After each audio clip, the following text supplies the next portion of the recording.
কথা বাংলাদেশ ক্রিকেটের ফিক্সিং নিয়ে আলোচনা করতে চাই। 3টা পয়েন্টে আলোচনা করব।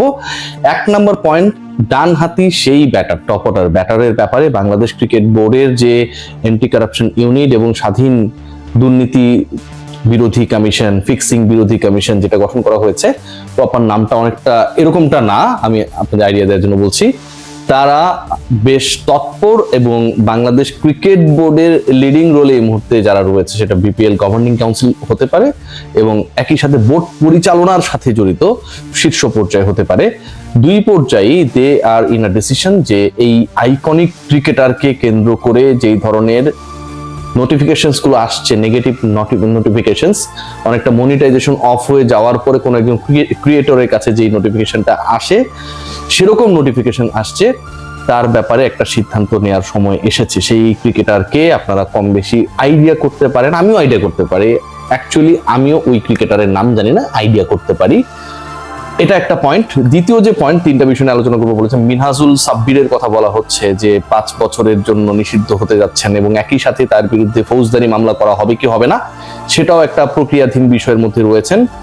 ফিক্সিং এলিগেশনস রয়েছে এবং এই যে ঢাকা প্রিমিয়ার লিগে এরকম 2 নম্বরই করার জন্য আমরা বিপিএল কেন্দ্রিক আলোচনা শুনেছি, ইন্টারন্যাশনাল ক্রিকেট কেন্দ্রিক আলোচনা শুনেছি, কিন্তু ঢাকা প্রিমিয়ার লিগও বাংলাদেশের ফিক্সিংটা কতটা বিস্তৃত হয়েছে এর বাইরে না, সেই ব্যাপারটাই প্রমাণিত হতে যাচ্ছে যখন এই আনুষ্ঠানিক অ্যানাউন্সমেন্টটা আসবে।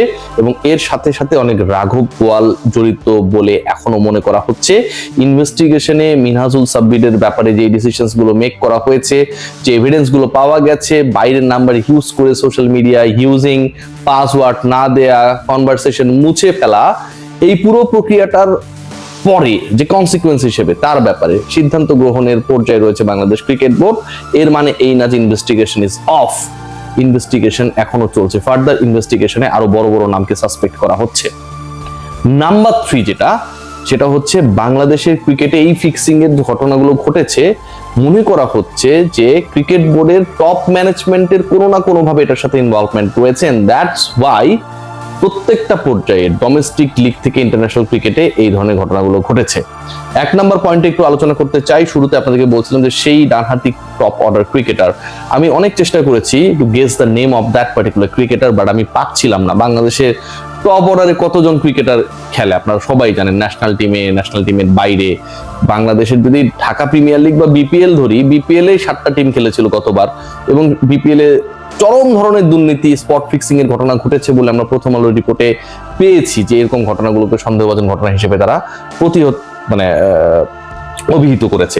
সো ওই যে ঘটনাগুলো ঘটেছে, 7টা দলেই তো টপ অর্ডার ব্যাটার মোটামুটি 25 জনের কাছাকাছি। এই 25 জনের মধ্যে কতজন ক্রিকেটার রয়েছে, সেই ক্রিকেটারটা কে? বাট যতটুকু শোনা যাচ্ছে, সেই ক্রিকেটার এমন একজন ক্রিকেটার যিনি ডানহাতি ব্যাটার, একটু আগে বলছিলাম, যে ক্রিকেটারের সাথে জাতীয় দলে ঢোকা বের হওয়ার একটা রিলেশনশিপ রয়েছে, কখনো ঢোকেন কখনো বের হন, এরকম ক্রিকেটারও প্রচুর। বাংলাদেশ জাতীয় দলে ফিক্সড ক্রিকেটার কেউই না, 2-1 ক্রিকেটার ছাড়া ফিক্সড কে বলে? নাজমুল হোসেন শান্ত কদিন আগে টি20 ক্যাপ্টেন ছিল, এখন দলের বাইরে। সো কাকে আপনি বলবেন? সেই ক্রিকেটারের একটা বিশাল ফ্যান বেস রয়েছে। এখন ন্যাশনাল টিমে যে ক্রিকেটার ঢুকে বের হয় বা দীর্ঘ সময় খেলেছিল বা আলোচিত ক্রিকেটার, সবারই মোটামুটি 5-7-8 মিলিয়ন ফ্যান বেস রয়েছে, ফলোয়ার্স রয়েছে।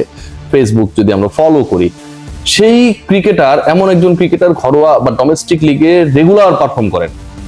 ডোমেস্টিক লিগে রেগুলার পারফর্ম করা ক্রিকেটারও প্রচুর রয়েছে যারা ভালো খেলেন। বিপিএল এর কথা যদি বলেন, টপ অর্ডারের কথা বলছি, ধরেন একটা মজার এক্সাম্পল দিই, যে এখন দেন তামিম ইকবাল, সে তো বিপিএল এ প্রতি আসরেই ভালো করে, ডোমেস্টিক লিগ না বিপিএল। আপনি কি তামিম ইকবালকে সাসপেক্ট করবেন? Definitely not. তো আমি এক্সাম্পল দিচ্ছি ব্যাপারগুলো, যে এমন একজন ক্রিকেটার, সেই ক্রিকেটার ডানহাতি ক্রিকেটার, তামিম ইকবাল, নাইম শেখ, নাজমুল হোসেন শান্ত, এই টপ অর্ডার ব্যাটার যারা, পারভেজ হোসেন ইমন কিংবা আমাদের তানজিদ হাসান তামিম, এই ক্রিকেটারদের ক্ষেত্রে এই আলোচনাটা করাটা মানে কোনোভাবেই যৌক্তিক না। ডানহাতি ক্রিকেটার যারা, একটু খোঁজার চেষ্টা করুন, বের করার চেষ্টা করুন সেই ক্রিকেটারটা কে এবং সেই ক্রিকেটার দলে ঢোকেন এবং বাইর হয়। আমি যে নামগুলো বললাম, সেই ক্রিকেটারদের আসলে এই এক্সপিরিয়েন্সটা হয়নি এখন পর্যন্ত, বা খুব কম, যে তারা আসলে জাতীয় দলেই খেলছে বা খেলেছিল দীর্ঘ সময় ধরে। এখন সেই ক্রিকেটারকে বাংলাদেশ ক্রিকেট বোর্ড তারা মোটামুটি কনভিন্স যে সে হচ্ছে মাস্টার মাইন্ড। অনেকে বলছেন যে তিনি নাকি এজেন্ট হিসেবে কাজ করেন। এজেন্ট হিসেবে কাজ করেন মানে হচ্ছে তিনি রিলেশনশিপ, এজেন্টের কাজটা কি?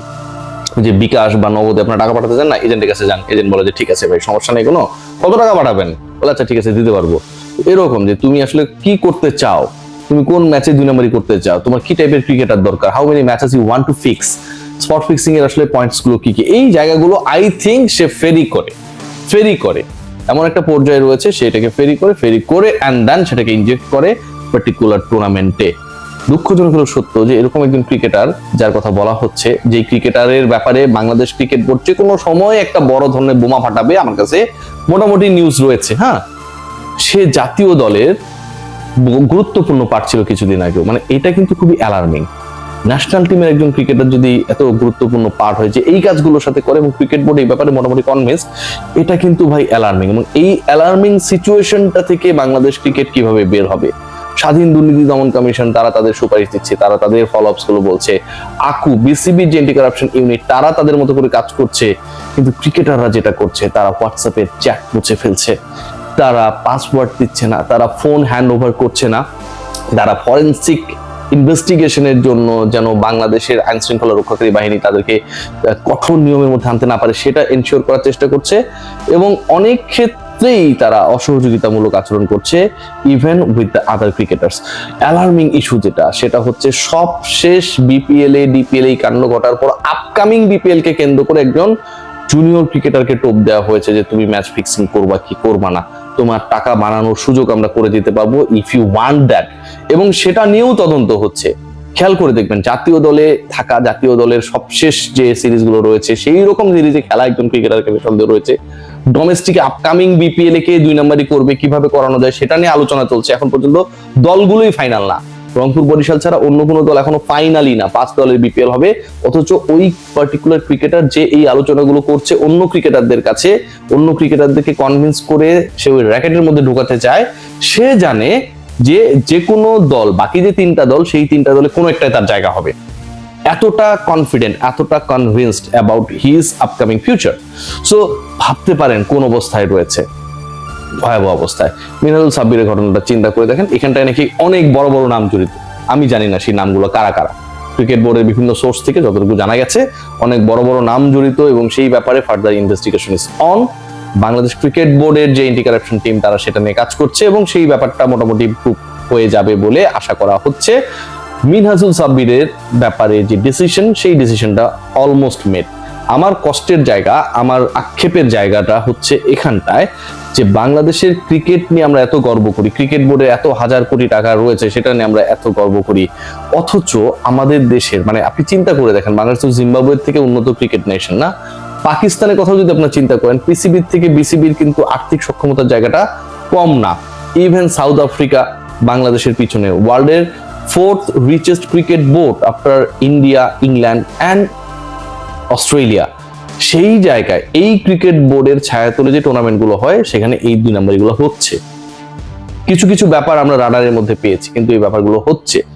নাম্বার 2 যেটা, এই যে এত ভয়াবহ দুর্নীতির ঘটনাগুলো ঘটছে, ক্রিকেটাররা জড়িয়ে পড়ছে, এটার জন্য বাংলাদেশ ক্রিকেট বোর্ডের কোনো প্রোঅ্যাক্টিভ রোল আমরা দেখি নাই। আশরাফুল নিষিদ্ধ হবার পর যে ধরনের আমরা লিগেসি দেখেছিলাম যে cricket board they were very much strictly convinced যে আমরা এটা হতে দেব না, সময়ের সাথে সাথে সেই জায়গাটা বাজেভাবে নষ্ট হয়েছে, এবং সেই জায়গাটা নষ্ট করেছে ক্রিকেট বোর্ডের নেতৃত্বে যারা, তারা। আমিনুল ইসলাম বুলবুলের সামনে চ্যালেঞ্জ সেই নামগুলোকে ওপেন আপ করা। তিনি কি করবেন নাকি তিনি ভয় পাবেন? অন্তত সেই ক্রিকেটারের নামটা প্রকাশ করুন যিনি আসলে উপরে ফিটফাট, ভেতরে সদরঘাট ঘটিয়ে যাচ্ছেন একটার পর দুর্নীতি নিপাট।